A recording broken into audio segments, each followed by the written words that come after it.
بسم الله الرحمن الرحيم الحمد لله رب العالمين بارئ الخلائق أجمعين الحمد لله والصلاة على أهله الصلاة والسلام على سيد الأنبياء والمرسلين الرب المميز الرسول المسدد المصطفى الأمجد الحبيب الأحمد النبي الأمي المكي المدني السراج المنير الكوكب الدري صاحب الوقار والسكينة المدفون بأرض مدينة سيدنا ونبينا وشفيق ذنوبنا وطبيب قلوبنا وحبيب نفوسنا ومولانا أبي القاسم محمد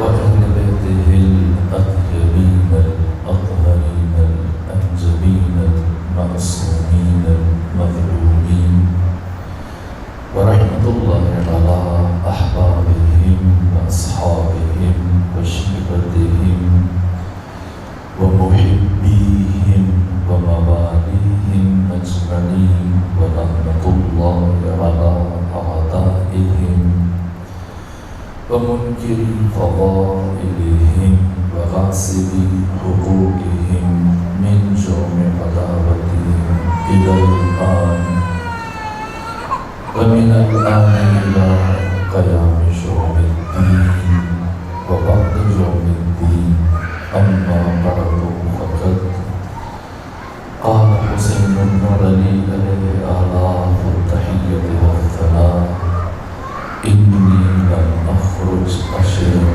ولا بدرا ولا مفسدا ولا ظالما بل خرجت لطلب الإصلاح في أمة جدي رسول الله وأبي أمير المؤمنين وأريد أن آمر بالمعروف وأنهى عن المنكر وأسير بسيرة جدي رسول الله وأبي أمير المؤمنين صلوات الله عليه أمة مسلمة کی دل رنجور ہے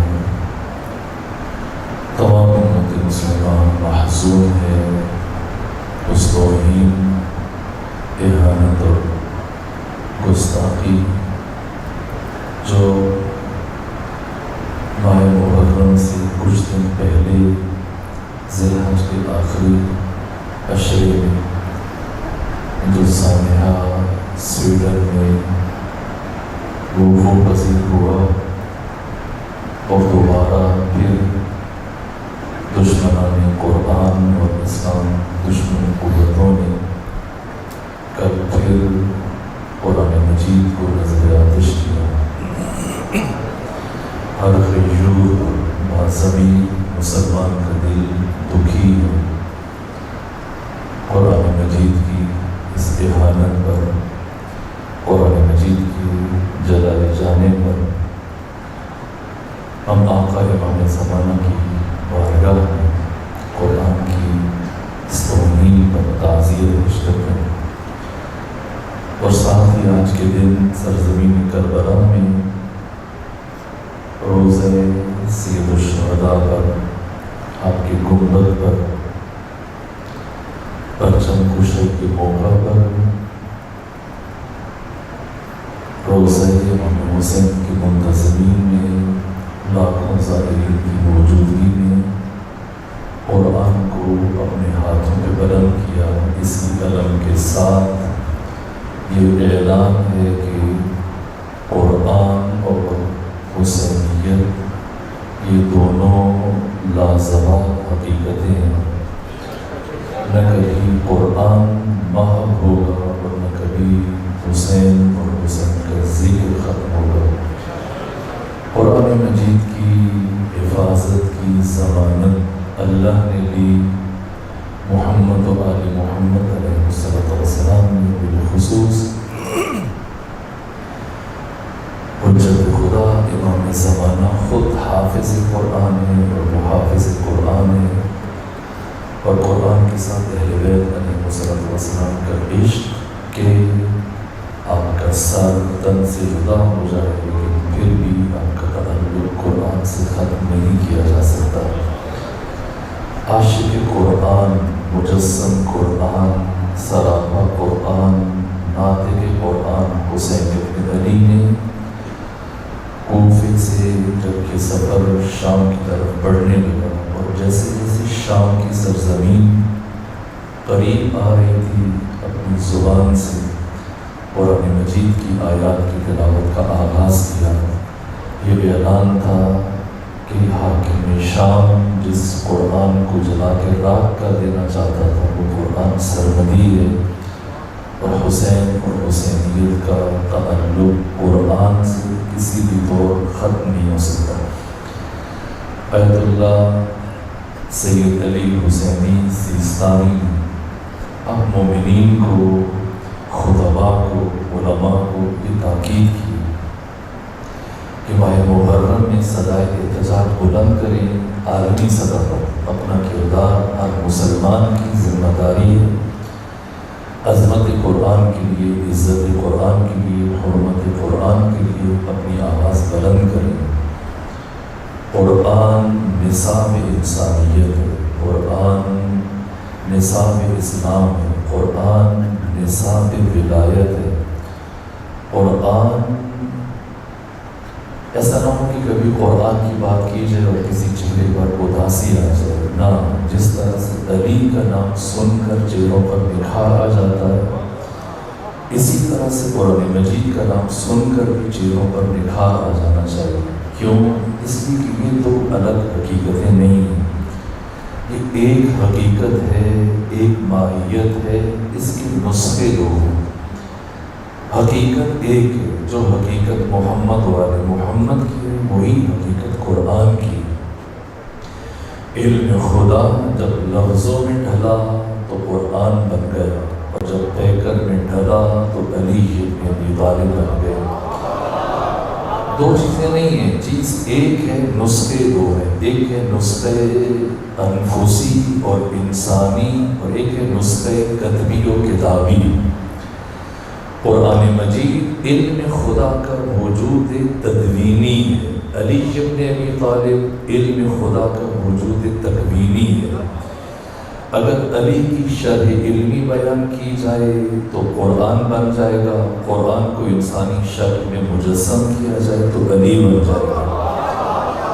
جیسا مرحوم افسر عباس زیدی نے، میں نے نہیں دیکھا کسی اور شاعر نے اس طرح سے اس حقیقت کو بیان کیا ہو جیسے مرحوم افسر عباس زیدی نے بیان کیا۔ دیکھیں، آپ بھی ہر روز قرآن کی تلاوت کرتے ہیں، فجر پڑھتے ہیں، قرآن کی تلاوت کرتے ہیں ہر روز، شاید دن میں کئی مرتبہ۔ اب ذرا سا تصور کریں اور جشن تخیل کو لے چلے آج سے 1400 سال پہلے، جب خود ناطق قرآن علی ابن ابی طالب علیہ السلام کے سامنے قرآن کھلتا تھا اور حضرت قرآن کی تلاوت کرتے تھے، کیا کیفیت ہوتی تھی؟ اس کیفیت کی منظر کشی کی افسر عباس زیدی مرحوم نے۔ وہ کہتے ہیں کہ رخ ان کا مقابل کی طرف بڑھتا تھا، رخ ان کا مقابل کی طرف بڑھتا تھا، اور جوش عقیدت کا اسے چڑھتا تھا، اور جب سامنے آتا تھا علی کے قرآن معلوم نہیں کون کسے پڑھتا تھا۔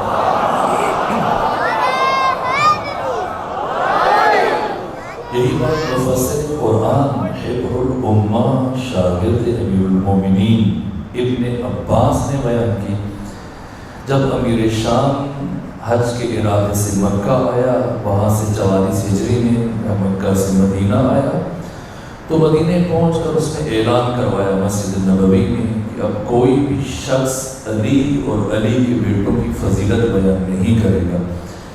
اگر کسی نے علی اور علی کی اولاد کا ذکر کیا، ان کی فضیلت و عزت و شرف اور مقام کو بیان کیا، اس کی جان، اس کے مال، اس کی عزت و ناموس کی ہم کوئی ضمانت نہیں لیں، یہ ہماری ذمہ داری نہیں ہے بالفاظ دیگر ایک دھمکی تھی کہ اگر کوئی علی کی بات کرے گا، علی کے بیٹوں کی بات کرے گا، علی کا ذکر کرے گا، علی کے بیٹوں کا ذکر کرے گا، علی کی فضیلت بیان کرے گا، اس کی جان بھی جا سکتی ہے، اس کا مال بھی ضبط کیا جا سکتا ہے، اس کی کھیتیوں کو اجاڑا جا سکتا ہے، اس کی زمین قبضے میں لی جا سکتی ہے، اس کی ناموس غیر محفوظ ہے۔ یہ جب اعلان کیا تو پھر آیا مسجد نبوی میں اندر جیسے ہی داخل ہوا، مسجد نبوی کے گوشے میں حبر الامہ ابن عباس مفسر قرآن تشریف فرما تھے، بیٹھے قرآن پڑھ رہے تھے۔ کہا اے ابن عباس، کیا تم نے میرا نیا حکم سنا ہے جو میں نے مکہ میں بھی اعلان کیا، شام میں، باقی اسلامی دنیا میں، اور آج میں نے مدینے آ کر بھی اعلان کروا دیا؟ کہ کون سا حکم؟ کہ میں نے یہ حکم جاری کر دیا پوری اسلامی دنیا میں کہ کوئی بھی شخص، کوئی بھی مسلمان علی اور علی کے بیٹوں کی فضیلت بیان نہیں کرے گا، ان کی شان کو بیان نہیں کرے گا۔ جیسے سنا، عبداللہ ابن عباس نے اپنی نگاہیں امیر شام کی نگاہوں میں گاڑ دیں، اور اس کے بعد کہا اے امیر شام، کیا مطلب، کیا آج اور اب کے بعد سے تو قرآن مجید کی تلاوت پر بھی پابندی لگا دے گا؟ کہ میں نے کب کہا کہ قرآن مجید کی تلاوت پر پابندی ہے؟ میں علی اور علی کے بیٹوں کی فضیلت کی بات کر رہا ہوں، فضیلت بیان نہ کرو۔ قرآن پڑھنے سے کس نے منع کیا ہے؟ کہا کہ قرآن عمل کرنے کے لیے نازل ہوا ہے یا صرف پڑھنے کے لیے؟ کا عمل کرنے کے لیے۔ کا قرآن کا عمل کرنا اسے سمجھے بغیر ممکن ہے یا ممکن نہیں ہے؟ کہ ممکن نہیں ہے۔ کہ سمجھنے کے لیے اس کی تفسیر بیان کرنا ضروری ہے یا ضروری نہیں ہے؟ کہ ضروری ہے۔ کہ جب ہم قرآن کی تفسیر بیان کریں گے تو یا علی کا ذکر آئے گا یا علی کے بیٹوں کا ذکر آئے گا۔ کہ پھر اس تفسیر کو خود تک محدود رکھو، بنو ہاشم ایک دوسرے سے بیان کرو، لیکن باقی لوگوں کے سامنے قرآن کی اس تفسیر کو ذکر نہ کرو۔ قرآن میں اور وجود مبارک علی ابن ابی طالب علیہ السلام میں اہمیت ہے، وحدت ہے، یکتائی ہے، دوئیت نہیں ہے، اثنینیت نہیں ہے، غیریت نہیں ہے۔ ہم عاشق امیر المومنین ہیں، ہم عاشق قرآن ہیں، ہم قرآن مجید کی ناموس کے محافظ ہیں۔ تشیع ایک فرقہ نہیں ہے۔ تشیع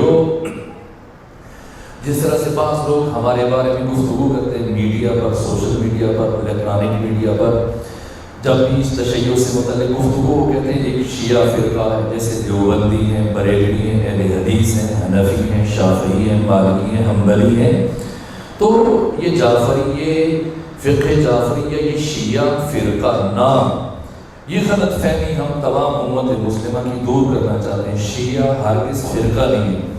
اگر کوئی آپ کو فرقہ کہے وہ آپ پر ظلم کر رہے ہو، اگر آپ خود کو فرقہ سمجھنا شروع کر دیں گے اس سے بڑا ظلم ہوگا۔ تشیع اسلام کا فرقہ نہیں ہے، تشیع اسلام کی نوعیت کا نام ہے، تشیع اسلام کا محافظ ادارہ ہے، تشیع اسلام کا حراوت دستہ ہے۔ عہد رسول سے جب اسلام اور اسلام کی تعلیمات کو خطرہ لاحق ہوا، اس زمانے سے ایک گروہ وجود میں آیا، علی اور علی کے ساتھی، علی اور علی کے شیعہ۔ یہ تشیع، شیعہ اسلام کا محافظ ادارہ، اسلام کا حراوت دستہ، جب بھی اسلام کی کسی حکم پر، جب بھی اسلام کی ناموس پر، جب بھی اسلام کی تعلیمات پر کہیں سے بھی ضربہ لگے گا، کہیں سے بھی وار کیا جائے گا، قرآن کی حقانیت پر، قرآن کی عزت پر، قرآن کی قداست پر، ختمی مرتبت کی حرمت پر کہیں سے آواز اٹھائی جائے گی، توہین کی جائے گی، اہانت آمیز خاکے بنائے جائیں گے، یا قرآن کو جلایا جائے گا، امت مسلمہ میں سب سے پہلے تشیع آگے بڑھ کر قرآن کا دفاع کرے گا۔ میرے عزیزوں، میں چاہتا ہوں کہ آج کی گفتگو جس طرح سے علی حسینی سیستانی نے اور سید علی خامنہئی نے یہ بیان کیا ہے، اور تاکید فرمائیے کہ خطبہ اپنے ممبروں سے محرم کے ایام میں قرآن مجید کی عظمت، قرآن کی عزت، قرآن کی حرمت بیان کریں۔ میں آج کے دن چاہتا ہوں کہ کم سے کم آج کے دن، البتہ بعد میں تھوڑا چلنے کے بعد 3 سے 4 دن گزرنے کے بعد آپ محسوس کریں گے کہ یہ بات بھی ہماری گفتگو کا حصہ ہے، لیکن اسے ہم ذرا سا قبل از وقت بیان کرتے ہیں، جس طرح سے کہ انہوں نے حکم دیا کہ ہم قرآن مجید کی عظمت کو امت مسلمہ کے سامنے اجاگر کریں اور پوری دنیا کو یہ پیغام دیں کہ قرآن کی حرمت اور قرآن کی ناموس کے لیے مسلمان اپنی جانیں قربان کر دیں گے۔ یہ قرآن جس کی حفاظت کا انتظام خود اللہ نے اپنے ذمے لیا ہے۔ مامون الرشید کے زمانے میں ایک یہودی عالم تھا، بہت بڑا عالم تھا، وہ مسلمانوں کے ساتھ مناظرے کے لیے آیا، اور جب مناظرے کے لیے آیا تو اس نے مسلمان علماء کو شکست دے دی، اپنے دلائل میں بہت مضبوط تھا۔ مامون الرشید کی دربار کے علماء جب اس کو شکست نہ دے سکے تو اسے مامون الرشید نے اکیلے میں بلایا، اور اکیلے میں بلا کے اسے دھمکایا کہ میں تمہاری جان لے لوں گا، تمہیں زہر دلوا دوں گا، اسلام قبول کر لو۔ خود مامون الرشید بھی بہت بڑا عالم تھا، جس کے بارے میں ابن خلدون نے تحریر کیا کہ وَكَانَ مِن كِبَارِ الْفُقَهَاء، کہ وہ اپنے زمانے کا بہت بڑا فقیہ تھا، قرآن کا بھی عالم تھا، مفسر تھا، فلسفہ یونان کا بطور خاص اپنے لیے 10 کتابوں کا ترجمہ کرایا، عربی زبان میں ٹرانسلیشن کروائی یونانی زبان سے۔ مامون الرشید نے علم دوست تھا، بچپنے سے سیکھتا رہا اور اہل علم تھا، اس کے باوجود خود بھی اس کی باتوں کا جواب نہ دے سکا۔ اس کے دربار کے باقی علماء، مفتی، محدث ناکام ہوئے، جب خود بھی لاجواب ہو گیا، باقی علماء بھی، تو اس نے تنہائی میں بلایا، خلوت میں بلایا اس یہودی عالم کو، کہا کہ تم اپنا مذہب تبدیل کرو، یہودیت کو چھوڑ دو، اسلام قبول کرو، ورنہ میں تمہاری جان لے لوں گا، تمہیں قتل کروا دوں گا، زہر دلوا دوں گا۔ لیکن اس کے باوجود یہودی عالم اپنے عقیدے میں اور اپنے عقائد میں بہت راسخ تھا، اس کا جان لیتے ہو تو لے لو، لیکن میں اپنے عقیدے اور دین سے، اپنے مذہب سے ہرگز دستبردار نہیں ہوں گا۔ اس طرح سے یہ یہودی عالم چلا گیا۔ یحییٰ بن اقسم قاضی القضات اسلامی دنیا کا چیف جسٹس، یہ روایت بیان کرتا ہے کہ صرف 2 سال گزرنے کے بعد میں نے اسی یہودی عالم کو مسجد جامع میں نماز پڑھتے ہوئے دیکھا، پھر اس کے بعد میں نے دیکھا کہ قرآن مجید کی تلاوت کر رہا ہے، اس کی آنکھوں سے اشک جاری ہے، رو رہا ہے، برابر قرآن پڑھ رہا ہے۔ مجھے حیرت ہوئی، پھر میں نے دیکھا شاید مجھے سمجھنے میں غلطی ہوئی ہو، پہچاننے میں غلطی ہوئی ہو۔ میں آگے بڑھا، اس سے پوچھا کیا تم وہی عالم ہو، وہی شخص ہو جو 2 سال پہلے جس نے تمام مسلمان علماء کو، دانشوروں کو، محدثین کو، خود مامون الرشید کو لاجواب کر دیا تھا، ان کو مناظرے میں شکست دیتی تھی، اعتراف کیا ہاں میں وہی ہوں؟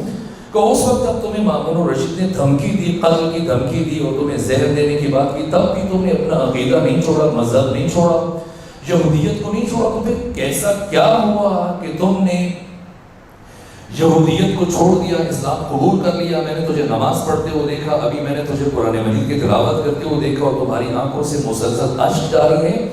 کہ اے یحییٰ بن اقسم، ادھر تمہارے دربار میں، مامون کے دربار میں مناظرہ کرنے کے بعد میں چلا گیا، اس کے بعد مامون الرشید نے میرا وظیفہ بند کر دیا، میری مشکلات بڑھنا شروع ہو گئی، میرے اپنا گھر چلانا مشکل ہو گیا، بچوں کے لیے، زوجہ کے لیے، گھر والوں کے لیے خوراک کا انتظام کرنا میرے لیے مشکل ہو گیا۔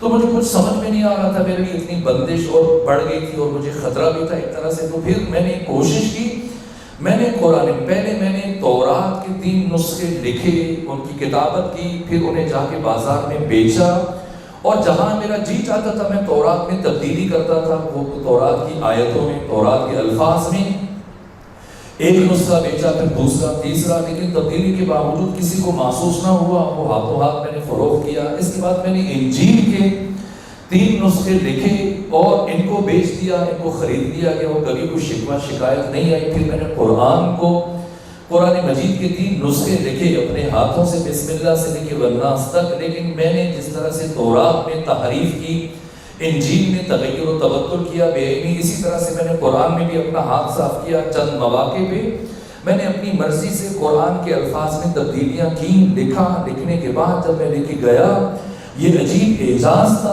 قرآن مجید کا کہ میں جس دکاندار کے پاس لے کے جاتا تھا وہ کھولتا تھا، وہ اسی کھولتا تھا اور وہ اٹھا کے میری طرف پھینکتا تھا کہ یہ لے جاؤ، یہ ہمارا قرآن نہیں ہے، اس میں تم تصرف کر چکے ہو۔ تب مجھے یقین ہو گیا کہ یہ قرآن اللہ کا قرآن ہے، اللہ کی کتاب ہے، اور یہ اللہ نے وعدہ کیا کہ اِنَّا نَحْنُ نَزَّلْنَا الذِّكْرَ وَإِنَّا لَهُ لَحَافِظُونَ، کہ ہم نے اس قرآن کو اتارا اور ہم خود اس قرآن کے محافظ ہیں۔ قرآن منشور انسانیت ہے، ہمارے پاس قیمتی ترین متاع، قیمتی ترین سرمایہ اس وقت ہماری زندگیوں میں ہمارے پاس یہ قرآن ہے۔ اس قرآن کی عظمت یہ ہے کہ لو انزلنا ھذا القرآن علی جبل لرأیتہ خاشعا متصدعا من خشیۃ اللہ، اگر یہ قرآن پہاڑوں کے اوپر نازل کیا جاتا تو پہاڑ خشیت الہی کی وجہ سے لرزبر اندام اور ریزہ ریزہ ہونے پر مجبور ہو جاتے. لو سیرت بہ الجبال و قطعت بالارض و کلم بالموت. اس قرآن میں اتنی طاقت ہے کہ اس کے ذریعے سے پہاڑوں کو اپنی جگہ سے ہلایا جا سکتا ہے, مردوں کو زندہ کیا جا سکتا ہے, زمین کے سینے کو چیرا جا سکتا ہے. ایت اللہ حسن زادہ عاملی ابھی حال ہی میں چند سال پہلے ان کا انتقال ہوا, اور قوم میں ایک مرتبہ ان کے ہمسائے میں, ان کے محلے میں ایک بچہ 13-14 سال کا اپنی ماں کا اکلوتا بچہ تھا, جس کا باپ پہلے میدان جنگ میں ایران اور عراق کی جنگ میں شہید ہو گیا تھا. اس کا یہ یتیم بچہ 12 سال کا 13 سال کا یہ بچہ, اس کا گاڑی سے حادثہ ہوا, موت ہو گئی. اور اب جب جنازہ اٹھنے کا وقت آیا تو ایت اللہ حسن زادہ عاملی کہتے ہیں کہ میں بھی اس نیت سے کہ میرا ہمسایہ ہے, میں چلا گیا اس کی مشایعت کے لیے, جنازہ میں شرکت کے لیے, اس کے لواحقین کو, اہل خانوادہ کو, گھر والوں کو تشفی دینے کے لیے, تسلی دینے کے لیے. لیکن جب میت اٹھائی جانے لگی, جنازہ اٹھایا جانے لگا, تو میں نے دیکھا کہ خاتون بار بار اسے لپٹ رہی ہے, پھر گر جاتی ہے, بے ہوش ہو جاتی ہے. میں نے پوچھا کون ہے؟ کہا یہ اس بچے کی ماں ہے جس کا شوہر پہلے میدان جنگ میں شہید ہو چکا تھا. یہ بچہ اس کا واحد سہارا تھا, اکلوتا بیٹا تھا, اس کی جدائی کا صدمہ برداشت نہیں کر پا رہی. یہ قرآن جو اپنے لیے بیان کر رہا ہے کہ قرآن اگر پڑھا جائے مردے زندہ ہو جائے. ختمی مرتبہ فرماتے ہیں کہ اگر سورہ فاتحہ کو پڑھا جائے کسی مردے پر اور وہ زندہ ہو جائے تو تعجب نہ کرو. لو سیرت بہ الجبال و قطعت بالارض و کلم بہ الموت. یہ قرآن کی قوت ہے, عینی شاہدین ہے, یہ بات آن دی ریکارڈ ہے. وہ بچہ کہ جو حادثے کے نتیجے میں مر چکا تھا, اس کی ماں اس کی وجہ سے صدمے میں تھی. جیسے ہی آئے حسن زادہ عاملی کی نگاہ پڑی کہ اس کی ماں ممکن ہے کہ وہ دیوانی ہو جائے, مر جائے, اس کا داخل مفارقت برداشت نہ کرے, اپنے حواس کھو دے.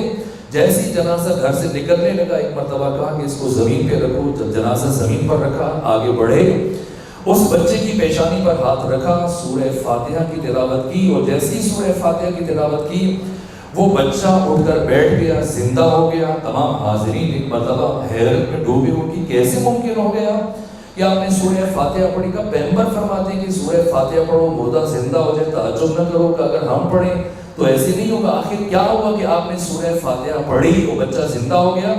کہ بس اس کی ایک وجہ ہے کہ میں جب سے بالغ ہوا, جب سے ہوش سنبھالا, جب سے اللہ نے مجھے مکلف قرار دیا, مجھ پر حلال و حرام کی ذمہ داریاں عائد ہوئیں, اس دن سے لے کر آج کے دن تک جب کہ میں بوڑھا ہو چکا ہوں اور 70-80 سال کے قریب ہوں, تو اس ساری زندگی میں اپنی بلوغت سے لے کے آج تک کے زمانے میں, ان سارے سالوں میں, اپنے لڑکپن میں, نوجوانی میں, جوانی میں, بڑھاپے میں, ایک مرتبہ بھی میں نے اپنے اللہ کی نافرمانی نہیں کی. کبھی اللہ نے مجھے حکم دیا ہو, میں نے اس کی سرتابی نہیں کی, سرپیچی نہیں کی. کبھی اللہ کی کسی واجب کا انکار نہیں کیا, کسی چیز کو اللہ نے حرام کیا ہو اس کا ارتکاب نہیں کیا.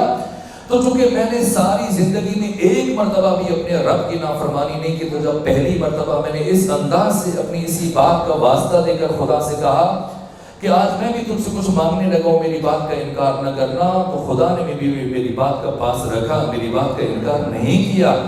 لیکن جو بات کی قرآن مردوں کو زندہ کرتا ہے, وَنُنَزِّلُ مِنَ الْقُرْآنِ مَا هُوَ شِفَاءٌ وَرَحْمَةٌ لِلْمُؤْمِنِينَ. یہ قرآن اپنے تعارف میں خود بیان کر رہا ہے کہ یہ قرآن ہے کہ جو سراسر شفا ہے, سراسر رحمت ہے. یہ قرآن, حسین ابن علی فرماتے ہیں کہ میں عاشق قرآن ہوں. میں اور آخری شب عاشور کی جو مہلت مانگی سی, تو شہداء نے آدھی سے زیادہ رات امام حسین نے قرآن مجید کی تلاوت میں گزاری. خود امام حسین کے اصحاب جن میں بڑے بڑے مفسر تھے, جو خود قرآن مجید کو حبیب ابن مظاہر وہ شخصیت ہیں جو ایک رات میں ایک رکعت میں قرآن مجید کی تلاوت کیا کرتے تھے. خود ائمہ امام علی ابن موسیٰ رضا اپنی ساری زندگی میں 3 دن میں ایک مرتبہ قرآن کو مکمل کرتے تھے. اور کبھی آپ کی زندگی میں ایسے نہیں ہوا کہ چوتھا دن آیا اور آپ نے قرآن مکمل نہ کیا, نہ 3 دن میں قرآن مکمل کر کے پھر سے قرآن شروع کرتے تھے. اور آپ سے متعلق امام راغب اصفہانی نے اپنی کتاب میں تحریر کیا ہے کہ امام علی ابن موسیٰ رضا, یہ عجیب جملے, کان کلامہ کلہ وجوابہ وتمثلہ انتزاعات من القرآن.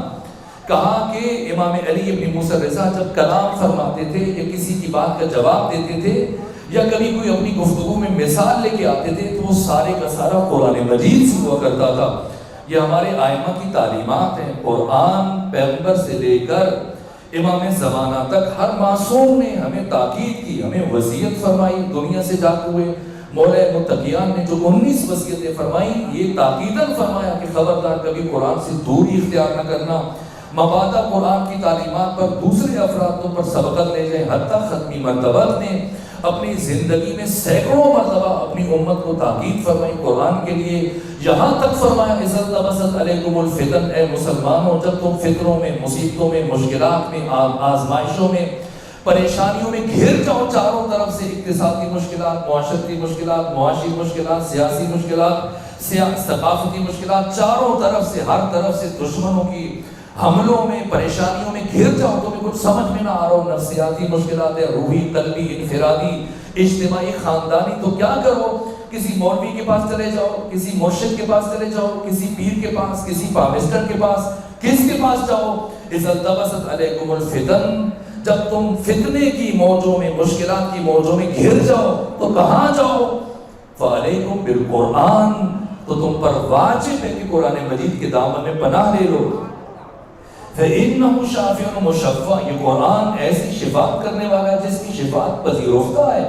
مَاحِلٌ مُصَدَّقٌ مَنْ جَعَلَهُ أَمَامَ قَادَهُ إِلَى الْجَنَّةِ، ایک طرف قرآن جلایا جا رہا ہے سویڈن میں، توہین کی جا رہی ہے، دوسری طرف ہماری ذمہ داریاں، سب سے پہلے مرحلے میں ہماری ذمہ داری ہے کہ ہم قرآن کا قرب حاصل کریں، قرآن مجید کا انس حاصل کریں، اور ان ایام عظام میں عزاداری سید الشہداء کے بنیادی ترین مقاصد میں سے اہم ترین مقصد بازگشت پہ سوئے قرآن، حسین ابن علی کی شہادت، امام حسین کے قیام کے اساسی ترین مقاصد میں سے یہ کہ یہ امت قرآن مجید کی طرف پلٹ آئے۔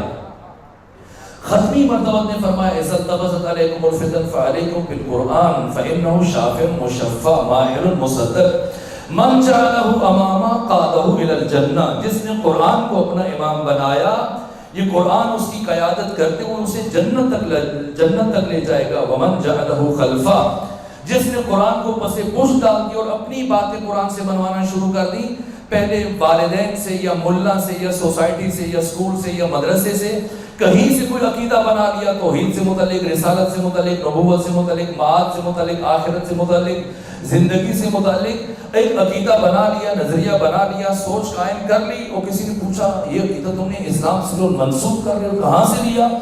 کہ میں ابھی تمہیں قرآن سے ثابت کرتا ہوں۔ جب انسان ثابت کرنے پہ آئے تو پھر کون سی چیز ثابت نہیں ہوتی؟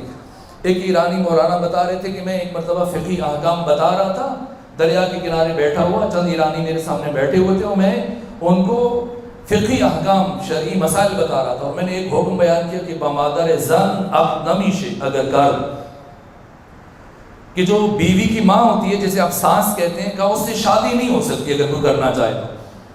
محارم کے مسائل بیان کر رہے تھے، کون کون سی خواتین انسان پر حرام ہیں جن سے وہ عقد نہیں کر سکتا، ان میں سے ایک ساس ہے، اس سے شادی نہیں کر سکتا۔ کب بمادر زن اب نمیشے اگر کر، بیوی کی ماں سے شادی نہیں ہو سکتی اگر وہ کرنا چاہے۔ تو ایک ایرانی اٹھ کے کھڑا ہوا، اس نے کہا چطور نہ میشا ماں کردی مشک، کہ کس نے کہا نہیں ہوتی؟ ہم نے تو کی ہوگی۔ آپ کہہ رہے نہیں ہوتی، اور ہم نے تو شادی کی اور ہو بھی گئی۔ ایسے ہی ہے، ایک عقیدہ بنا لیا ہم نے، اور کسی نے کبھی کہاں سے لیا؟ یہ جس کو تو اسلامی اور دینی عقیدہ قرار دے رہا ہے، کہاں سے لیا؟ قرآن سے۔ میں بھی ثابت کر کے دیتا ہوں، اور جب انسان ثابت کرنے پہ آیا تو پھر کون سی چیز ثابت نہیں ہو سکتی؟ یہ در تو یہ نوحہ اقبال نے پڑھا ہے، ملا کا کام ہی یہی ہے، کہا کہ خود بدلتے نہیں، قرآن کو بدل دیتے۔ ہوئے کس درجہ فقیہان حرم بے توفیق، خود نہیں بدلتے، قرآن کو بدلتے۔ قرآن کے لفظوں کو ممکن نہیں ہے قرآن کے الفاظ میں کوئی تغیر لے کے آ سکے، قرآن کے معانی میں، قرآن کی تفسیر میں، قرآن کی آیتیں پڑھ کر یزید کو رضی اللہ تعالیٰ عنہ قرار دینے کی کوشش کرتے ہیں۔ خود بدلتے نہیں، قرآن کو بدل دیتے ہیں۔ ہوئے کس درجہ فقیہان حرم بے توفیق، ان غلاموں کا یہ مسلک ہے کہ ناقص ہے کتاب، کیوں کہ سکھاتی نہیں مومن کو غلامی کے طریق۔ اس کتاب کا، قرآن کا سب سے بڑا نقص یہ ہے ملا کے نزدیک کہ یہ حریت کا، آزادی کا، آزادی فکر کا درس دیتا ہے، تمام بندشوں کو، تمام قیود کو توڑ دیتا ہے۔ اور ملا کا کام ہے کہ وہ فکر پر پہرے بٹھائے، پابندیاں لگائے۔ مجلس میں نہ جاؤ نکاح ٹوٹ جائے گا، جلوس میں نہ جاؤ نکاح ٹوٹ جائے گا، قرآن سے متعلق قرآن پڑھو، ثواب کے لیے تفسیریں نہ پڑھو۔ کیوں؟ جب یہ قرآن میں تدبر کرے گا، تفکر کرے گا، پھر ملا کی جگہ نہیں بچے گی، خود سوچنا شروع کر دے گا۔ قرآن حریت کا درس دیتا ہے، لیکن ملا قرآن پڑھاتا ہے، کیسے قرآن پڑھاتا ہے؟ آپ نے دیکھے یوٹیوب پہ موجود ہیں، پاکستان کے بعض دینی مدارس میں چھوٹے چھوٹے بچوں کو پاؤں میں زنجیر ڈال کے رکھا ہوئے قرآن پڑھا رہے ہیں۔ وہ قرآن جو انسان کے توق اور زنجیریں کھول کر انسان کو آزاد کرنے کے لیے آیا، وہ قرآن پڑھانے کے لیے زنجیریں پہنا کے قرآن پڑھا رہے ہیں۔ یہ اقبال لکھا، خود بدلتے نہیں، قرآن کو بدل دیتے ہیں۔ ہوئے کس درجہ فقیہان حرم بے توفیق، ان غلاموں کا یہ مسلک ہے کہ ناقص ہے کتاب۔ کیوں کہ سکھاتی نہیں مومن کو غلامی کے طریق جو قرآن درس حریت دیتا ہے کہ کھل کر سوچو، آزادی اندیشہ، آزادی فکر۔ فَبَشِّرْ عِبَادِيَ الَّذِينَ يَسْتَمِعُونَ الْقَوْلَ، قرآن یہ نہیں کہتا کہ مجلس میں جا کے تمہارا نکاح ٹوٹ جائے گا۔ قرآن کہتا ہے میرے ان بندوں کو بشارت دو، خوشخبری دو، یستمعون القول، جو ہر ایک کی بات کو پوری توجہ سے سنتے ہیں اور سن کے سن نہیں ہو جاتے، فیتبعون احسنا، اور جو سب سے بہترین ہوتی ہے اس کو چن لیتے ہیں اور اس پر عمل کرنا شروع کر دیتے ہیں۔ یہ اقبال کا نوحہ ہے، مکتب قرآن کا ہونہار ترین شاگرد، جو کہ آج کی مجلس میں نے قرآن کے ساتھ خاص قرار دیے، آیت اللہ سیستانی اور آقا خامنہئی کے حکم کی پاسداری کرتے ہوئے مرحوم اقبال، میں ایک پاکستان کی دینی ایک درسگاہ میں، یونیورسٹی میں، پنجاب یونیورسٹی میں ماہ مبارک رمضان میں ایک جلسہ تھا قرآن سے متعلق، تو ایک جوان اس قرآن کے اختتام پہ آیا اور کہا کہ مجھے کسی قرآن کی اچھی سی تفسیر کا نام بتائیں، میں چاہتا ہوں کہ میں قرآن پڑھوں۔ اور بے ساختہ میری زبان سے نکل گیا کہ کلیات اقبال ہو۔ اس نے کہا میں نے شعروں کی کتاب نہیں پوچھی قرآن کی تفسیر، میں نے کہا اردو میں اس سے بہترین تفسیر موجود نہیں ہے۔ اقبال قرآن کی بہت ہونہار شاگرد ہے، عاشق قرآن ہے، اور قرآن سے جو اقبال کا انس ہے، آپ دیکھیں اقبال کے اکثر اشعار آپ کو قرآنی آیات کا ترجمہ یا ترجمانی نظر آئیں گے۔ خود بتاتے ہیں کہ میرا قرآن سے تعلق کب شروع ہوا، کہ میں بہت چھوٹا تھا تو میری عادت تھی، میں بچپنے سے نماز فجر کے بعد طلوع آفتاب تک بلا ناغہ ہر روز قرآن پڑھتا تھا، اور کئی سال تسلسل سے میں نے قرآن پڑھا، یہاں تک کہ ایک دن میرے باپ نے مجھ سے کہا کہ میں نے قرآن میں تدبر کب شروع کیا، قرآن میں فکر کب شروع کی۔ کہ ایک دن میرے باپ نے مجھ سے کہا کہ اقبال آج جب تلاوت مکمل کر لو تو میرے پاس آنا، میں نے تم سے بہت ضروری بات کرنی۔ کہا میں تلاوت کرنے کے بعد چلا گیا اپنے والد کے پاس، میں نے پوچھا کیا بات ہے؟ تو میرے باپ نے کہا اقبال ابھی تمہارے امتحانات قریب ہیں تو تم پر تیاری کرو گے تو بوجھ ہوگا، تو امتحان دے لو، تیاری کر لو، پھر بعد میں تمہیں بتائیں۔ اور جب میں نے امتحان دے لی تو میں دوبارہ گیا، کہا بابا آپ کچھ کہنا چاہتے ہیں؟ کہ تم اتنے دن مسلسل محنت کرتے رہے، زحمت کرتے رہے، کوشش کرتے رہے، تھک گئے ہو، کچھ آرام کر لو 2-4 دن، پھر آنا، پھر بتاؤں گا۔ یہ تربیت کا ایک طریقہ، بات کی اہمیت بڑھانے کے لیے تجسس کریٹ کیا جائے۔ کہ میرا تجسس بڑھنے لگا کہ آخر کیا بات ہے جو باپ مجھ سے کہنا چاہتا ہے، دوسری دفعہ جا چکا نہیں گئی۔ کہ کچھ دن گزرنے کے بعد میں نے اپنے والد سے کہا کہ امتحان ہو چکے اور میں نے آرام بھی کر لیا، اب بتائیں کیا کہنا چاہ رہے ہیں۔ ایک بات یہ ہے کہ تم بڑی باقاعدگی سے کئی سالوں سے ہر روز قرآن کی تلاوت کرتے ہو، تو میرے دل میں ہے کہ تمہارا یہ حق بنتا ہے کہ میں تمہیں یہ نصیحت کروں۔ کیا نصیحت؟ کہ آج کے بعد جب بھی قرآن کی تلاوت کرنا، اس طرح سے تلاوت کرنا کہ گویا ابھی ابھی تمہارے دل پر قرآن نازل ہو رہا ہے۔ اقبال کہتے ہیں وہ دن اور آج کا دن میں نے قرآن میں تدبر شروع کر دیا، سوچنا شروع کر دیا۔ پیغمبر گرامی اسلام پر قرآن نازل ہو تو ہمیں کیا فائدہ؟ ہمیں اس دن فائدہ پہنچے گا جس دن ہمارے دل پر قرآن کا نزول شروع ہو جائے گا۔ اور اس نزول قرآن کی شرط بھی ہے، اگر وقت بچا تو میں اختتام گفتگو پہ بھی عرض کروں گا۔ اگر کوئی قرآن کا قرب چاہتا ہے، نزدیک ہونا چاہتا ہے، تو خود قرآن نے شرط عائد کی، فرمایا لا یمسہ الا المطہرون، اس قرآن کو پاک لوگوں کے علاوہ کوئی چھو ہی نہیں سکتا۔ جتنی بھی بڑی بڑی قرآن مجید کی تفاسیر ہیں، طبری ہے، میزان ہے مرحوم مولا صدرہ کی، امام غزالی کی، محی الدین ابن عربی کی، تفسیر کشاف ہے جناب زمخشری کی، روح المعانی ہے جناب آلوسی کی، سب نے تحریر کیا کہ یہ لا نہیں ہے، لا نفی ہے۔ قرآن منع نہیں کر رہا کہ کوئی ناپاک انسان اسے ہاتھ نہ لگائے، قرآن خبر دے رہا کہ کوئی ناپاک ہاتھ اس قرآن کو چھو ہی نہیں سکتا۔ تعجب ہے، ایک طرف قرآن خبر دے رہا ہے کہ کوئی ناپاک انسان اس قرآن کو لمس نہیں کر سکتا، اور دوسری طرف ہم ہر روز دیکھتے کہ ہزاروں ناپاک افراد اس قرآن کو چھوتے ہیں۔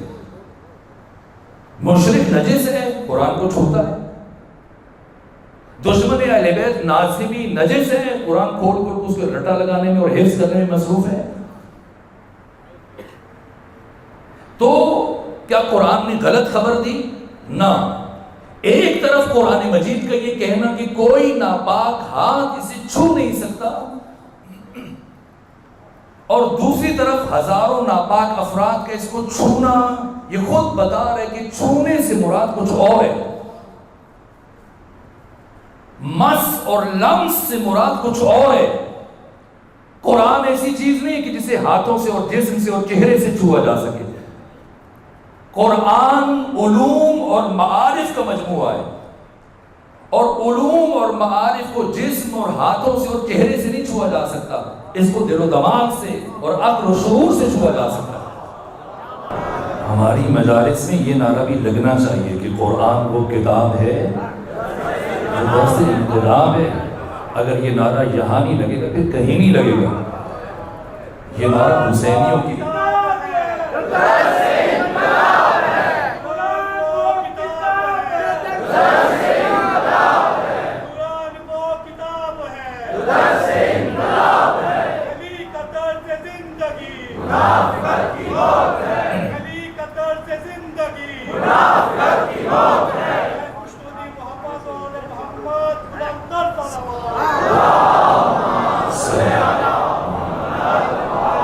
قرآن کو ہاتھ سے جسم کے اعضاء سے مس کرنا ممکن نہیں ہے۔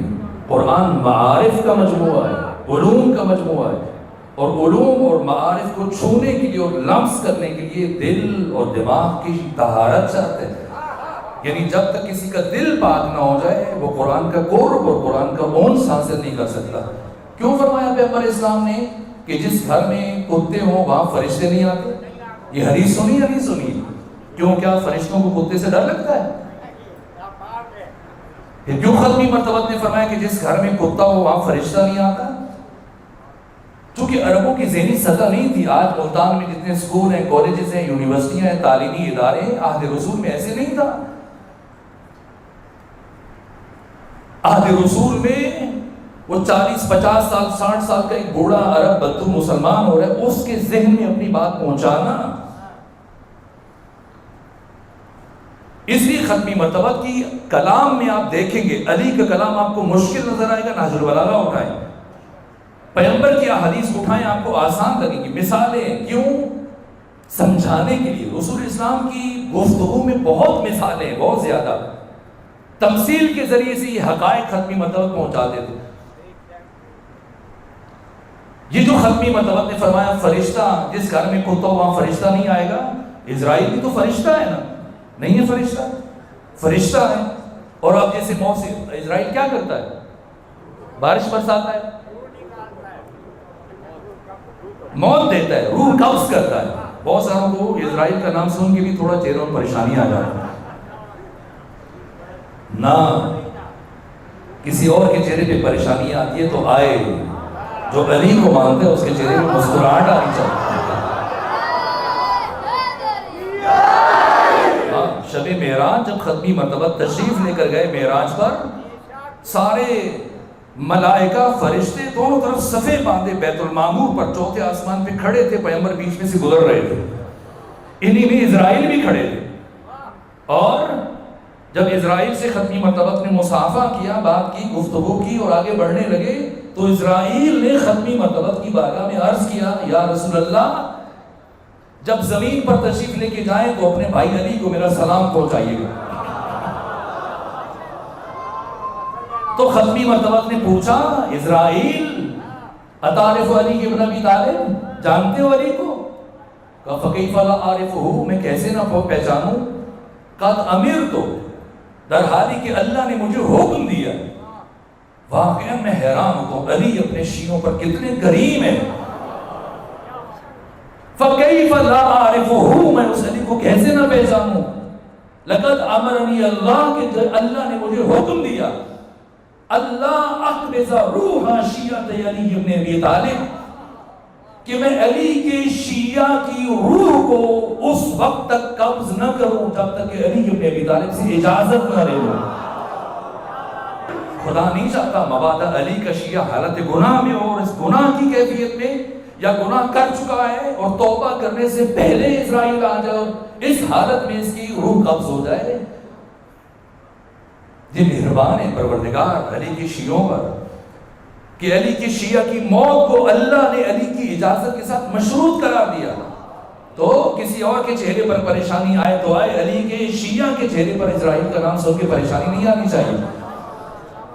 تو اسرائیل جو روحیں قبض کرتا ہے، فرشتہ ہے، فرشتہ ہے۔ تو پیغمبر نے فرمایا کہ جس گھر میں کتا ہو وہاں فرشتہ نہیں آتا۔ اب اگر کسی کو موت سے ڈر لگتا ہے تو اپنے گھر میں 8-10 کتے پال لے اور باہر نہ نکلے اور ساری ضروریات اپنے گھر میں مہیا کر لے، تو جناب اسرائیل تو نہیں آئیں گے، تو یہ لمبی عمر جی لے گا، نہیں مرے گا۔ نہ، پیغمبر اس حدیث سے اسباب مثال سمجھا رہے ہیں۔ گھر سے مراد وہ گھر نہیں جس میں ہم رہتے ہیں، گھر سے مراد یہ گھر، یہ دل، یہ قلب۔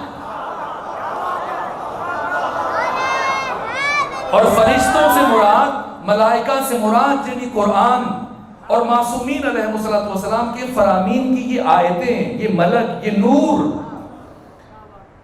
اس گھر میں قرآن کی آیتوں کا نزول نہیں ہوگا، اس دل میں قرآن کی آیتوں کا نزول نہیں ہوگا جس دل میں پہلے سے گناہوں کے کتے بندے ہوئے ہوں۔ پہلے جھوٹ، حرام خوری، کذب، غیبت، افتراء، پردازی، دوسروں کی دل آزاری، یہ سارے کتے ایک ایک کر کے کھول دیے جائیں۔ جب دل پاک ہو جاتا ہے تو خدا براہ راست انسان کا معلم بن جاتا ہے۔ لا یمسہ الا المطہرون۔ بس میرے عزیزو، گفتگو وہیں رہ گئی، ادھوری رہ گئی، ناقص رہ گئی، بات ختم ہوا۔ لیکن اقبال کے اس شعر کو میں ذرا سا آگے بڑھا دوں۔ اقبال جو قرآن حکیم کی ہونہار شاگرد ہے، کہ نقش قرآن چون در این عالم نشست۔ قرآن کیا ہے؟ واقعاً مصلحین عالم، ان 1400 سالوں میں جو بڑے بڑے مسلم ریفارمر گزرے ہیں، سید جمال الدین افغانی، ڈاکٹر سید محمد عبدو، سید امام خمینی رضوان اللہ تعالیٰ علیہ، شہید باقر الصدر امام موسیٰ صدر، شہید ڈاکٹر مفتح، ان سب کا پہلا نعرہ بازگشت بسوء قرآن، کہ یہ امت، یہ جوان کسی طرح سے قرآن مجید کی طرف واپس پلٹ جائے، یہ امت مسلمہ کسی طرح سے قرآن کی طرف واپس آ جائے۔ اور دشمن کا سب سے بڑا حربہ اور سب سے بڑی کوشش کہ آپ کو قرآن سے دور کر لے۔ یہ جو سویڈن میں قرآن جلایا جا رہا ہے، جب آپ اس کا تجزیہ کریں گے، بس کچھ دشمن کے جو مذموم مقاصد ہیں یہی کہ مسلمان قرآن سے دور ہو جائیں، اس کی عظمت ان کی نگاہوں سے گر جائے، اور یہ کوئی احتجاج نہ کرے، سمجھے ٹھیک ہے جیسے باقی کتابیں چلتی ہیں، قرآن بھی چل گیا، تھوڑا سا شور اٹھے گا بات ختم۔ یہ جائزہ لیا جاتا ہے۔ کاش وقت ہوتا تو میں کچھ اہم ترین حقائق آپ تک پہنچاتا، بس ایک بات میں گفتگو سمیٹ رہا ہوں، نقش قرآن چون در این عالم نشست، نقشہ یہ پاک و کاہن کا شکست۔ پیغمبر کی حدیث اگر ممکن ہو تو کل عرض کر دوں گا۔ پھر سوشلزم کے لیے، مارکسزم کے لیے، کیپٹلزم کے لیے، پیگلزم کے لیے، کسی نظام کے لیے کوئی جگہ نہیں بچے گی۔ فاش گویم آنچه در دل مزمر است، این کتابی نیست چیز دیگر است۔ کہ وہ بات اقبال کریں جو میں نے اتنے سالوں سے دل میں چھپا رکھی تھی، آج ظاہر کرنے لگا ہوں۔ کیا؟ یہ قرآن کتاب نہیں، کچھ اور ہے، چیز دیگر است۔ اقبال کیا ہے؟ چون به جان در رفت جان دیگر شود۔ جب یہ قرآن انسان کی جان میں اترتا ہے تو اس کی جان بدل جاتی ہے، پہلے جیسا انسان نہیں رہتا۔ قرآن آنے کے بعد اس کی روح بدل جاتی ہے، جان کے دیگر شد جہان دیگر شود۔ جب جان بدلتی ہے تو جہان بدل جاتا ہے۔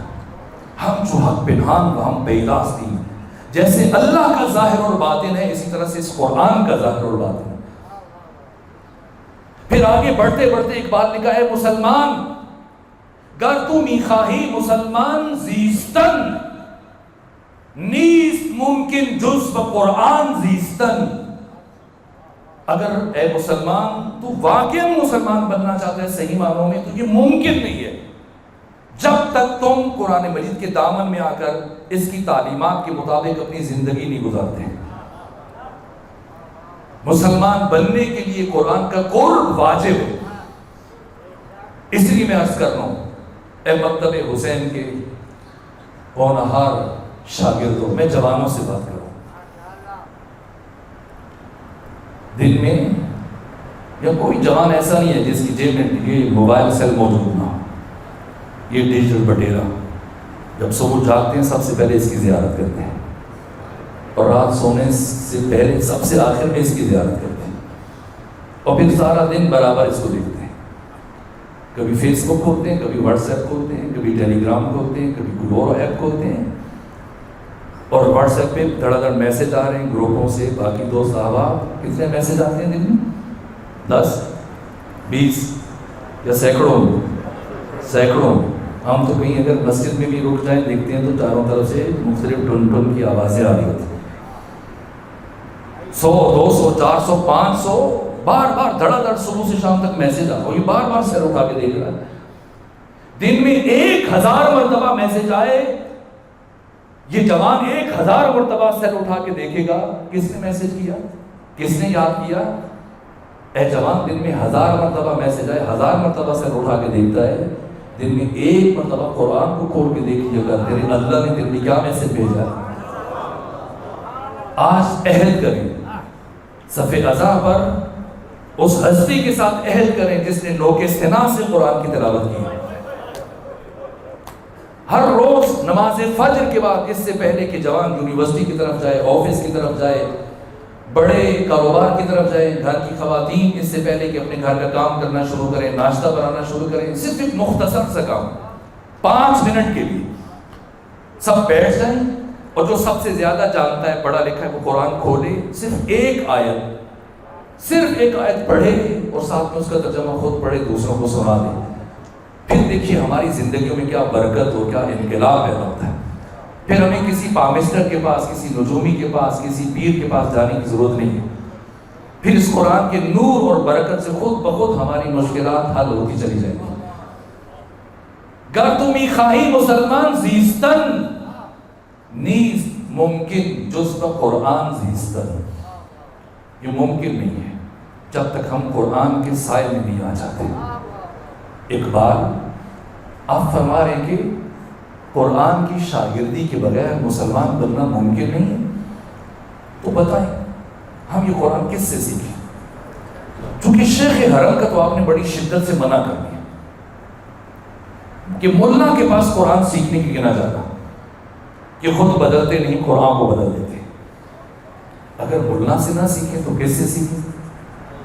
اقبال آپ بھی تو قرآن کے بڑے ہونہار شاگرد ہیں، آپ بتائیں آپ نے قرآن کس سے سیکھا تاکہ ہم بھی اس کے پاس چلے جائیں، ہم بھی اس سے سیکھیں اور حقیقی معنی میں مسلمان بن جائیں؟ تو اقبال جواب دیں گے، رمز قرآن از حسین آموختیم۔ ز آتش او شعلہا افروختی. میں نے قرآن مجید کی معرفت حسین ابن علی سے سیکھی اور اس کے آتش وجود سے اپنی شمع وجود کو روشن کیا اور میری روح کی نگری میں اجالا ہو گیا. اقبال کیا فرق پڑتا ہے ملا سے قرآن سیکھیں یا حسین ابن علی سے قرآن سیکھیں؟ تو اقبال جواب دیں گے اگر ملا سے قرآن سیکھا تو بھی اپنے مفادات کے حصول کے لیے کہیں نہ کہیں حلوے کے اوپر لکیریں کھینچتا ہوا نظر آئے گا. لیکن اگر حسین ابن علی سے قرآن سیکھا تو کربلا کی زمین پر خط کھینچ کر اپنے زمانے کے طاغوت کو روکنے پر مجبور کر دے گا. 3 محرم الحرام خیام کے باہر سے شور اٹھا. شہزادی زینب نے فرمایا فضا جاؤ دیکھو یہ کیسا شور ہے. فضا گئی، پلٹ کر واپس آئی اور واپس آ کر بتایا بی بی عجیب عالم ہے. خیام کے باہر 2000 کا دشمن کا لشکر اپنے ہاتھوں میں ننگی تلواریں لیے کھڑا ہے اور مطالبہ کر رہے کہ یہاں سے خیمے اکھاڑ کر پیچھے لے جائیں. اور ابو الفضل العباس نے 2000 کے لشکر کے سامنے اپنی شمشیر سے خط کھینچ دیا ہے اور تلوار کو نیام سے نکال کر جلال کے عالم میں کھڑے یہ فرما رہے کہ تم میں سے جس نے اپنی ماں کا دودھ پیا ہے اس خط کو عبور کر کے دکھلائے. اور بی بی یہ عجیب عالم ہے کہ 2000 کے لشکر پر کپکپی تاری ہے اور کسی ایک میں جرأت نہیں ہو رہی ہے کہ اپنا قدم اس خط سے آگے بڑھائے. یہ شجاعت ہے. اور اطاعت کس درجے پہ ہے؟ شہزادی زینب نے فرمایا فضا جاؤ عباس سے کہو تلوار کو نیام میں ڈالیں، آگے خیمے اکھاڑیں اور یہاں سے پیچھے چلے جائیں. اور بہتے ہوئے اشکوں سے ابو الفضل العباس نے تلوار کو نیام میں ڈالا اور اپنے ہاتھوں سے خیمے اکھاڑے. کون ہے ابو الفضل العباس؟ آپ کی تفصیلی شہادت بعد میں بیان کروں گا، وقت ختم ہو رہا ہے. بس ایک جملہ عرض کروں تاکہ عبادت مکمل ہو جائے. اگر وزن کرنا ہے ہم جیسا کوئی جاہل وجود مبارک ابو الفضل العباس کا تعارف نہیں کروا سکتا. جناب عباس کا تعارف یا خود سید الشہداء نے فرمایا ہے یا شریکت الحسین زینب بنت علی نے فرمایا. اگر وزن کرنا چاہیں تفصیلی شخصیت میں پھر عرض کروں، ایک جملہ عرض کروں. اگر جناب عباس کی شخصیت کا وزن کرنا چاہیں تو شام غریبہ ایک جملے سے وزن کر لیں. اس جملے سے سمجھ میں آئے گا کہ عباس کتنی بڑی شخصیت ہے.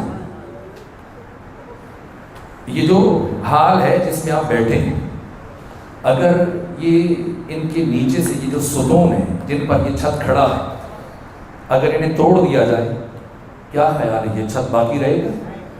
گر جائے گا. ان ستون یہ جن پر چھت کھڑا ہے انہیں عربی میں کیا کہتے ہیں؟ امود. امود. اور اسی سے لفظ بنا اعتماد. اعتماد. کسی شخصیت کا اگر وزن کرنا ہو کہ وہ کتنی بڑی شخصیت ہے تو اس پر اعتماد کے بنیاد پہ اور پیمانے پہ اندازہ کیا جائے گا کہ یہ شخصیت کتنی بڑی ہے، اس پر کتنا اعتماد کیا جا سکتا ہے. سنیں گے عقیلہ بنی ہاشم کی زبان سے کہ شام غریبہ کیا جملہ کا. ایک مرتبہ جب ٹوٹی ہوئی تلوار کے ساتھ جلے ہوئے خیموں کے گرد پہرا دے دیے، چھوٹے چھوٹے بچے اور بچیاں سو رہے ہیں، تو رات کی کسی پہر نے مقتل کی طرف رخ کیا اور ایک عجیب جملہ کہا عباس اٹھو دیکھو جو کام کل تک تم انجام دیتے رہے آج تمہاری بہن زینب انجام دے رہی. اور ایک جملہ کا کہ کل تک جو کام تم انجام دے رہے تھے آج تمہاری بہن زینب انجام دے رہی ہے. کہا عباس کل تک تمہاری وجہ سے جو لوگ چین کی نیند سوتے تھے آج سے ان کی نیندیں ختم ہو گئی، اور وہ لوگ کہ جو جو بے قرار رہتے تھے اور تمہارے خوف سے سو نہیں پاتے تھے، آج سے وہ سونا شروع کر دیں گے۔ یہ عباس کی شخصیت کا وزن ہے۔ کتنی بڑی شخصیت ہے، صرف مشق نہیں چھڑی، صرف باس و قلم نہیں ہوئے۔ سنیں گے عباس کون ہے؟ ایک جملہ عرض کروں، جب اسیروں کا یہ کاروان کوفہ سے قریب پہنچا تو راستے میں ایک صحابی رسول ہیں جن کا نام ہے زید ابن ارقم۔ یہ قریب پہنچے سید سجاد کے اور آپ کو سلام کیا، السلام علیکم یا ابن رسول اللہ۔ جب کربلا سے لے کر شام تک کے راستے میں پہلی مرتبہ کسی کو سلام کرتے ہوئے سنا تو ہتھکڑی بھرے ہاتھوں سے توپ بھری گردن اٹھا کر کہا، کون ہے اس غربت کے عالم میں ہمیں سلام کے قابل سمجھنے والا؟ اس بوڑھے صحابی رسول نے کہا، آقا پہچانا نہیں؟ میں آپ کی جد کا صحابی زید ابن ارقم ہوں، مدینے آپ کے جد کی زیارت کے لیے جا رہا تھا، راستے میں اس قیامت کی اطلاع ملی۔ کہا، وہ گفتگو شروع ہوئی اور اس کے بعد ایک مرتبہ زید ابن ارقم نے پوچھا، کہا فرزند رسول میں مدینہ جا رہا ہوں، اگر نانا کے لیے کوئی پیغام ہو تو بتا دیجئے۔ امام سجاد نے اونٹوں کی طرف اشارہ کرتے ہوئے فرمایا، زید کیا اب بھی کسی پیغام کی ضرورت ہے؟ جا کے رسول خدا کو بتانا، یا رسول اللہ تیری بیٹیوں کو، تیری نوازیوں کو سر برہنہ کھلے سر نہباروں کے مجمع میں چھوڑ آیا ہوں۔ اب ایک مرتبہ زید نے سر اٹھایا اور سر اٹھانے کے بعد آگے نیزوں کی طرف دیکھنا شروع کیا اور پوچھا، آقا علی بن حسین یہ سر جو قرآن کی تلاوت کر رہا ہے یہ کس کا سر ہے؟ کہ زید پہچانا نہیں، یہ میرے بابا حسین ابن علی کا سر ہے۔ کہا یہ دوسرا سر؟ کہا میرے بھائی علی اکبر کا سر ہے۔ کہ دو سر جو ایک ساتھ نظر آ رہے ہیں؟ کہا یہ میری پھوپھی زینب کے بیٹوں کے اون و محمد کے سر ہے۔ ایک مرتبہ زید نے کہا، سنیں گے کہ جو چھوٹے سے نیزے پر ایک پیارا سا سر ہے، یہ سر کس کا ہے؟ کہ زید تو اسے نہیں پہچان پائے گا، یہ میرے 6 مہینے کے بھائی علی اصغر کا سر ہے جسے قبر سے نکال کر دوبارہ ذبح کیا گیا اور بعد میں نیزے پہ بلند کر دیا گیا۔ اب راوی کہتے ہیں ایک مرتبہ زید ابن ارقم نے چاروں طرف نگاہ اٹھائی اور شہداء کے سروں کی طرف دیکھا اور دیکھنے کے بعد کہا، اے فرزند رسول، اے فرزند رسول کیا عباس نے ساتھ نہیں دیا؟ کیا عباس نے ساتھ نہیں دیا؟ امام نے فرمایا، اگر تو میرے جد کا صحابی نہ ہوتا میں تم سے ناراض ہو جاتا، تم نے ایسے سوچا کیوں کہ میرے چچا عباس نے ساتھ نہیں دیا؟ کہاں سے میرے سجاد مجھے معاف کرے، میں نے دیکھا حسین کا سر نیزے پر، میں نے دیکھا علی اکبر کا سر نیزے پر، میں نے دیکھا قاسم کا سر نیزے پر اور محمد کا سر نیزے پر، مجھے عباس کا سر کہیں نظر نہ آیا۔ امام نے فرمایا، زید وہ دیکھ سفید گھوڑے کی گردن میں، سفید گھوڑے کی گردن میں میرے چچا عباس کا سر ہے۔ زید آگے بڑھا، کیا منظر دیکھا مجھ سے بیان نہیں ہو پاتا۔ کیا دیکھا؟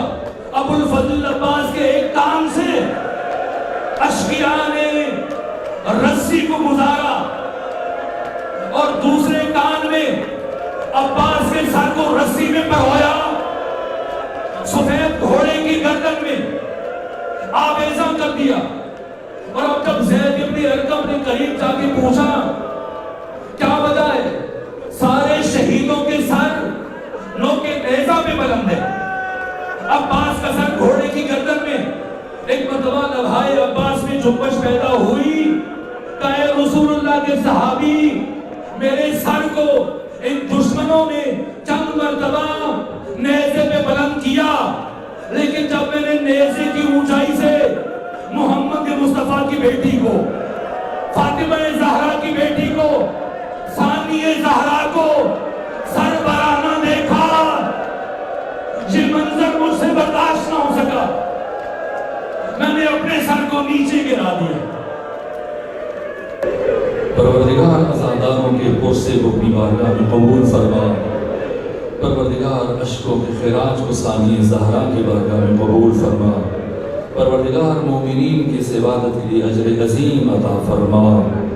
پروردگار وجود مبارک حضرت ابو الفضل عباس کے صدقے میں ہم سب کو گناہوں کی قید سے رہائی عطا فرما، ہمارے والدین کے گناہوں کو معاف فرما، ہم سب کو نعمت تقویٰ عطا فرما، ہم سب کو قرآن مجید کا انس عطا فرما، سب کو قرآن مجید کی معرفت عطا فرما، ہم سب کو قرآن مجید کا قرب اور قرآن کی شاگردی عطا فرما، ہم کو حقیقی معنی میں انسان بننے کی توفیق عطا فرما۔ جو مومن بیمار ہیں انہیں شفا عطا فرما، جو تندرست ہیں ان کی تندرستی دور فرما، جو پریشان حال ہیں ان کی پریشانی کو دور فرما، جو مومنین بے اولاد ہیں انہیں اولاد عطا فرما، جو رحلت کر کے انہیں جوار معصومین میں جگہ عطا فرما۔ امام زمانہ کے سپاہیوں کی حفاظت فرما، بالخصوص شام میں وہ مومنین، امام زمانہ کے وہ سپاہی جو ثانی زہرا کے حرم کے دفاع میں شب و روز مصروف رہتے ہیں، ان کی حفاظت فرما۔